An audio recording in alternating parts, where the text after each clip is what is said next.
They thought you were just another face in the crowd, quiet, predictable, harmless. But you watched everything, every word, every move, every weakness. You didn't react. You calculated. You smiled when they underestimated you, nodded when they tried to outplay you, and let them believe they were winning. Cold, precise, unreadable. While they chased attention, you collected information. While they showed emotion, you built control. You didn't need to shout. You didn't need to threaten. Silence became your strategy. People started second, guessing themselves around you, wondering how you already knew their next step before they took it. That's when the room changed. That's when whispers started, not about what you said, but about what you didn't say, because the most dangerous person isn't the loudest one. It's the one who understands the game so deeply that even professionals start questioning where you learned to play it so cold. They saw you at the beginning and decided your story before you even spoke. In their minds, you were already defined, already placed, already limited. That is the first mistake people always make when they think they understand someone. They don't observe, they assume. They don't analyze, they categorize. You became a background character in a story they believed they were writing, not realizing you were reading every line. They spoke with far more attention than they ever gave you. Being underestimated is not an insult when you know how to use it. It becomes an advantage that works silently in your favor. While they were busy projecting their expectations onto you, you were studying theirs. Every tone they used, every dismissive glance, every half-finished sentence told you more about them than they ever intended. People expose themselves when they feel comfortable, and they feel comfortable when they believe you are harmless. That false sense of safety becomes their blind spot. You didn't rush to correct them. You didn't try to prove anything. That would have broken the illusion too early. Instead, you let it grow. You allowed them to believe they were ahead, that they had the upper hand, that they could predict your next move. That belief made them careless, and careless people always reveal their structure eventually. Their confidence started speaking louder than their awareness. They began to move without caution, speak without filter, and decide without depth. Meanwhile, you stayed still in appearance, but active in perception. Stillness is often misunderstood as weakness, but in reality, it creates space for observation. In that space, you collected everything, not just what they said, but what they meant to hide. The gap between their words and their intentions became clearer, the more they underestimated you. And the more they underestimated you, the more information they unknowingly surrendered. There is a point where being overlooked stops being accidental and becomes intentional on your part. You begin to understand that visibility is not always power. Sometimes invisibility gives you access to places confidence never reaches. When people stop monitoring you, they stop protecting themselves from you. That is when patterns emerge, habits repeat, predictability forms, and predictability is always the first crack in control. They thought they were ahead because you weren't competing for attention. They mistook silence for absence. They mistook calmness for ignorance, but silence was never emptiness. It was observation without interruption. It was patience without pressure. It was control without announcement. Every moment they ignored you was another moment you understood them more deeply. And the irony is that the very belief that you were beneath them became the reason they started losing awareness of their own position. They stopped adapting, they stopped questioning, they stopped evolving in the moment, because in their mind, there was nothing to evolve against. That is how people lose without realizing they are in a game. Being underestimated is not the beginning of weakness. It is the beginning of access. You learned early that reaction is a trap. The moment you react, you surrender control of timing, emotion, and perception. People around you were addicted to reaction. They wanted responses that confirmed their power over you. Words that proved they could pull something out of you whenever they wanted. But you gave them nothing they could measure. No sudden anger, no visible discomfort, no immediate defense. That absence of reaction confused them more than any argument ever could. Silence is not empty when it is intentional. It becomes a signal that something is being processed at a deeper level. While they expected noise, they received stillness. While they expected resistance, they encountered observation. That mismatch created uncertainty in them, and uncertainty is uncomfortable for people who rely on predictable outcomes. They began to repeat themselves, increase their intensity, push harder for a response that never came in the form they understood. You watched how people reveal themselves when they are not interrupted. When someone believes they are winning a psychological space, they start expanding without caution. Their words become longer, their confidence louder, their assumptions more exposed. And in that expansion, they start leaking patterns. You didn't need to interrupt those patterns. Interruption would have broken the flow. Instead, you let them continue until they built their own structure in front of you, piece by piece, without realizing it.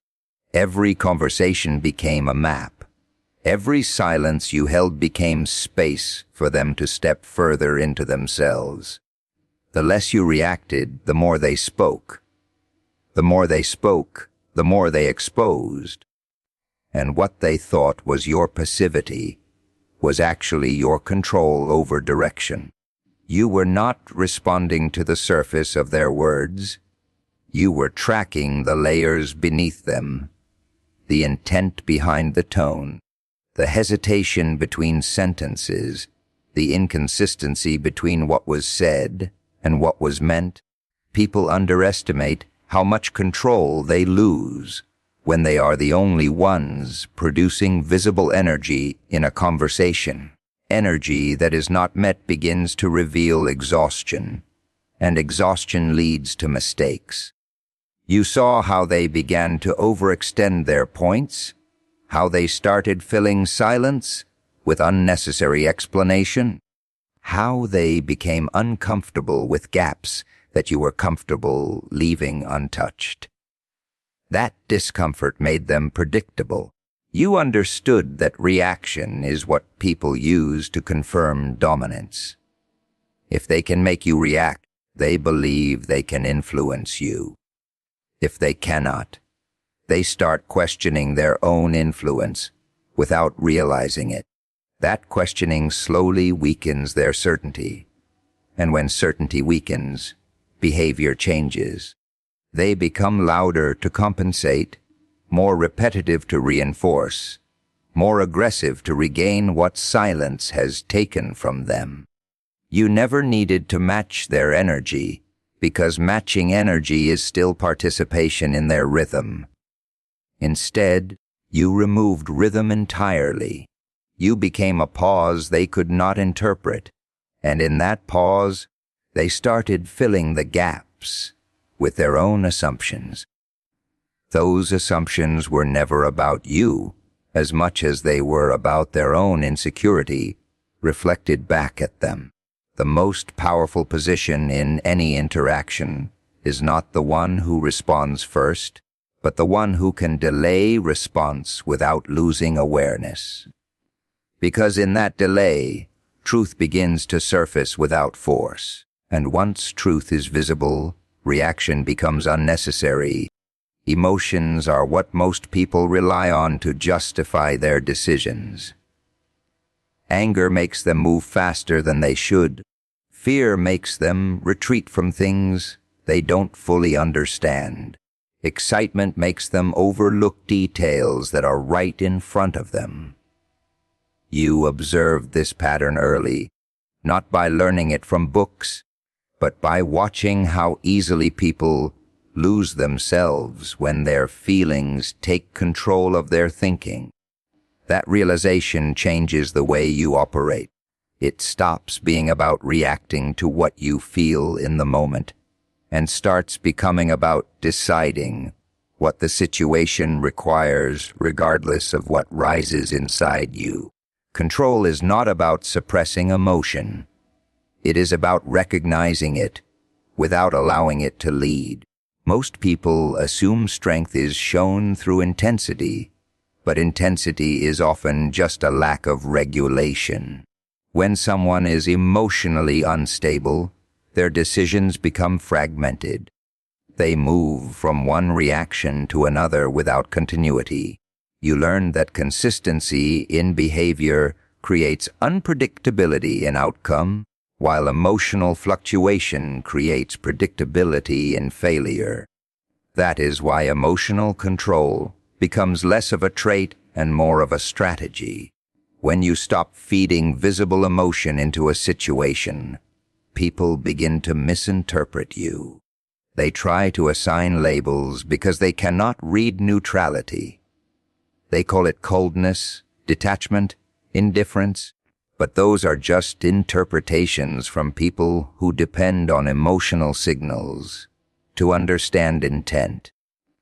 What they fail to realize is that absence of reaction does not mean absence of feeling. It means separation between feeling and action. That separation is where control exists. In moments where others would react instantly, you observe delay. That delay is not hesitation, it is calculation. Inside that space, emotion is acknowledged, but not allowed to dictate direction. You understand what is being triggered in you, but you do not allow that trigger to become movement. Instead, it becomes information, and information is far more useful than reaction ever is. People around you begin to notice something they cannot quite explain. They expect emotional leakage, but they find none. They expect frustration when challenged, but they see composure. They expect satisfaction when proven right, but they see neutrality. That inconsistency between expectation and observation creates discomfort in them because humans rely on emotional feedback loops to confirm understanding. When that feedback is missing, they start questioning their own reading of the situation. Over time, emotional control becomes a form of presence that cannot be easily interpreted. You are in the room, but not emotionally available to be pulled into its chaos. Arguments lose their grip because there is no emotional anchor to attach to. Provocations lose their impact because there is no immediate reaction to validate them. Even praise loses its ability to shift direction because emotional highs are just as dangerous as emotional lows when it comes to decision-making. You start noticing that people unintentionally reveal more when they fail to pull emotion out of you. They escalate, repeat, intensify, not realizing they are compensating for the absence of response. And in that escalation, they expose patterns of insecurity, dependence, and expectation. Emotional control does not just protect you from manipulation, it also exposes the structure of those who attempt it. At some point, you realize that the real advantage is not in having fewer emotions, but in having full awareness of them without being controlled by them. You can feel everything without becoming everything you feel. That distinction is what separates reaction from strategy, impulse from decision, chaos from precision. You stopped seeing moments as isolated events and started seeing them as connected outcomes. Every action became part of a chain, every word a potential trigger for something later, every silence a gap that could either be filled by someone else or used by you. Thinking strategically is not about being smarter than everyone in the room. It is about refusing to be moved by anything that has not been fully understood. While others were focused on what was happening, you were focused on what it would lead to. Most people operate inside the immediate layer of reality. They respond to what is visible, what is said, what is felt in the moment. You started operating one layer deeper. You began asking what caused that behavior. What intention sits behind that sentence? What outcome is being quietly shaped through actions that look random on the surface? This shift changes everything because once you stop reacting to the surface loses its power to control you. Every decision became a point of mapping. You didn't just look at what someone did. You looked at the pattern behind what they repeatedly did. Patterns are where truth hides. Anyone can fake a moment, but repeating behavior reveals structure, and structure reveals intent. You started noticing how people behave differently when they think they are winning versus when they think they are losing. That difference became data, not emotion. Strategic thinking also means slowing down where others rush. While people were eager to respond, eager to prove, eager to dominate the moment, you allowed time to stretch. In that stretched time, clarity appears. Because speed often belongs to emotion, but depth belongs to delay. The longer you wait without losing awareness, the more the situation starts to unfold on its own. People begin to fill silence, begin to expose priorities, begin to make decisions that reveal more than they intended. You also learned that not every move needs a visible reaction. Some moves are meant to remain invisible until their effect is unavoidable. The idea of showing intent too early weakens its impact. When people see what you are doing, they prepare against it. But when they only see the result, they have no time to adjust. That is why you started separating action from recognition. What you do and what they understand about what you do became two different timelines. In every environment, there are those who try to influence directly and those who influence indirectly. Direct influence is loud, immediate, and easily countered. Indirect influence is silent, gradual, and often only recognized after it has already shaped the outcome. You began operating in the second category, not by announcing direction, but by subtly guiding it, not by forcing decisions, but by allowing choices to naturally lean toward what you already understood was inevitable. Strategic thinking also requires emotional distance from outcomes. If every result becomes personal, then every decision becomes unstable. You learn to observe success and failure with the same internal calm, not because they are equal, but because both are temporary indicators, not final definitions. This separation allows you to adjust without collapse, to analyze without distortion, to continue without emotional interruption. Over time, You start seeing how people unknowingly participate in their own outcomes. They argue themselves into positions. They reveal themselves through inconsistency. They commit to patterns that later define their limits. And while they are busy reacting to each step, you are already seeing the structure of the entire path. They are walking without realizing it. Confidence is the easiest thing to fake and the hardest thing to question when you are the one observing it from the outside. People wear it like armor, but most of the time it is just repetition of past wins, borrowed certainty, and the comfort of never being properly challenged. You noticed how quickly confidence rises in people when they believe the environment around them cannot touch them. They speak faster, decide louder, and assume deeper control than they actually possess.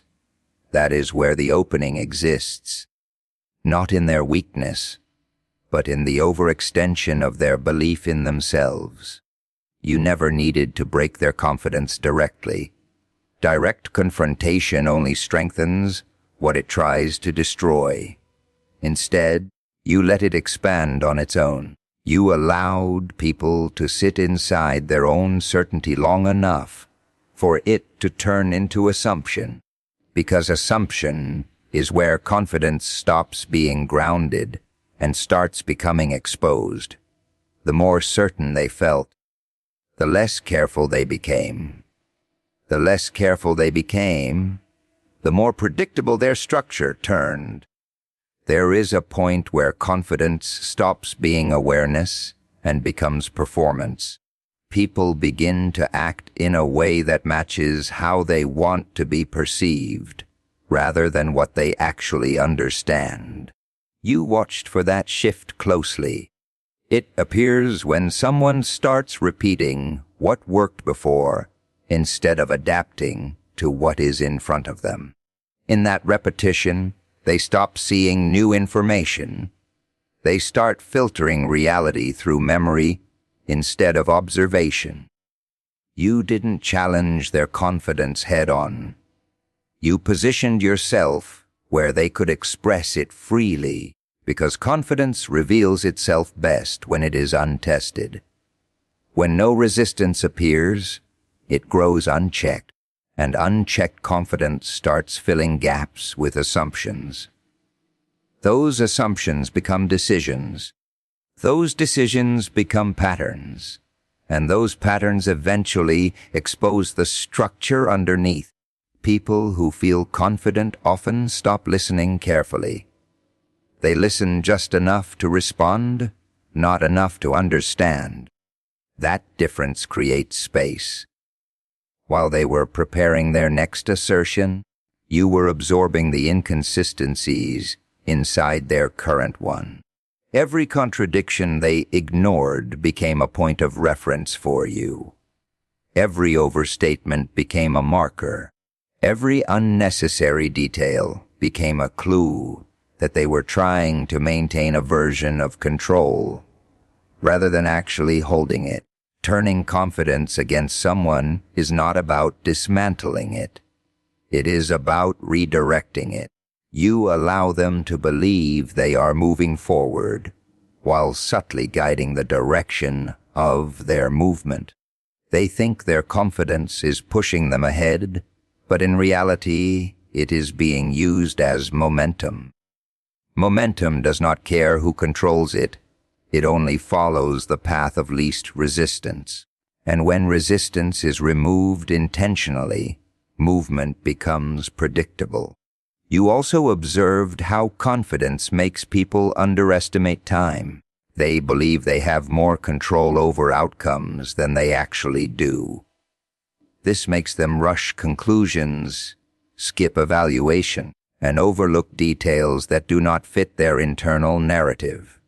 You use that, not by interfering, but by staying present long enough for those skipped details to accumulate on their own.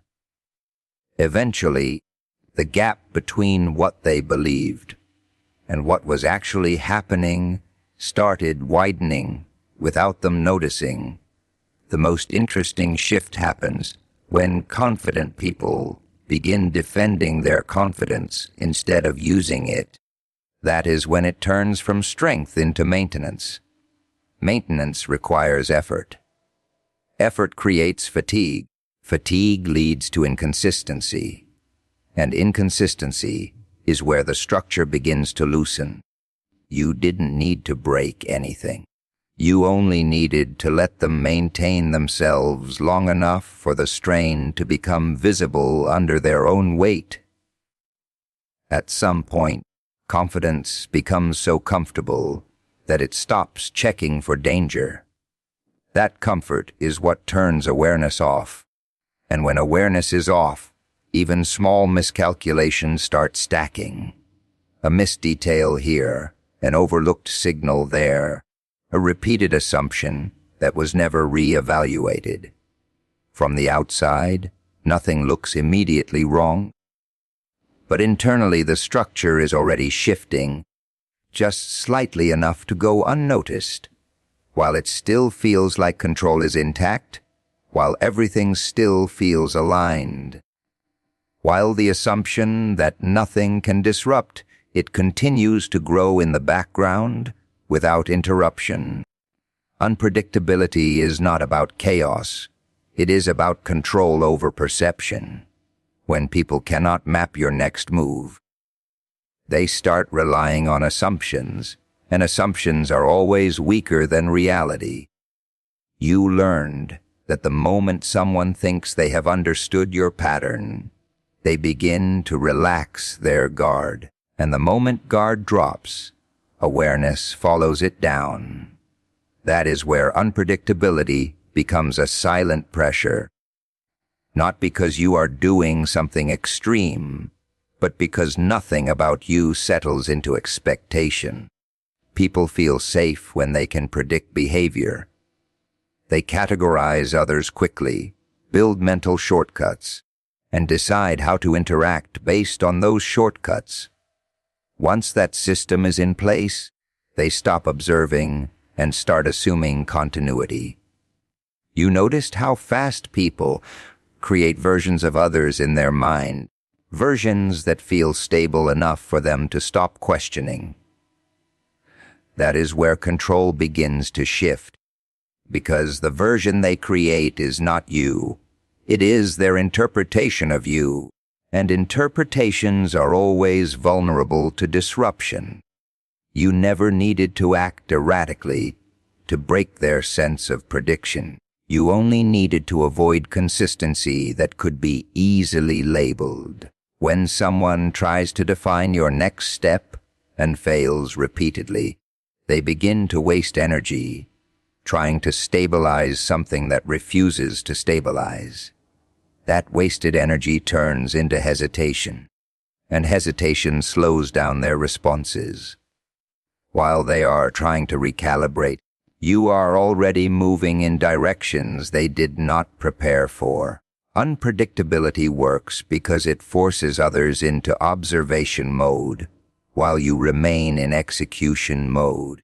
Most people cannot operate both at the same time. When they are watching too closely, they stop acting decisively. When they are acting too quickly, they stop watching carefully. You use that imbalance without needing to announce it. Every time they thought they had identified a pattern, you shifted slightly enough to invalidate it without making the shift obvious. What makes unpredictability powerful is not randomness, but controlled variation. You are not changing who you are in each moment. You are removing the ability for others to finalize who they think you are. That lack of finalization keeps them in a loop of reassessment. And reassessment creates distraction. Distraction creates delay. Delay creates openings. Those openings are where their confidence in reading you begins to break down quietly, without confrontation. People often rely on repetition to feel secure in understanding others. If someone reacts the same way twice, they expect the third time to follow the same pattern. You observe that expectation and refuse to let it solidify, not by contradicting yourself loudly, but by ensuring that no single behavior becomes reliable enough to be used as a reference point. This makes others constantly recalibrate their approach, never fully settling into a strategy that works against you. There is a point where unpredictability becomes psychological pressure, not because you are aggressive, but because you are unreadable. The mind naturally tries to complete incomplete patterns. When it cannot, it starts filling gaps with uncertainty, and uncertainty grows when every attempt at prediction fails quietly. You don't need to respond to that uncertainty. It builds on its own, inside the minds of those trying to measure you. Over time, people begin to hesitate before reacting to you. That hesitation is the first sign that unpredictability has taken root. They start questioning their assumptions before acting on them.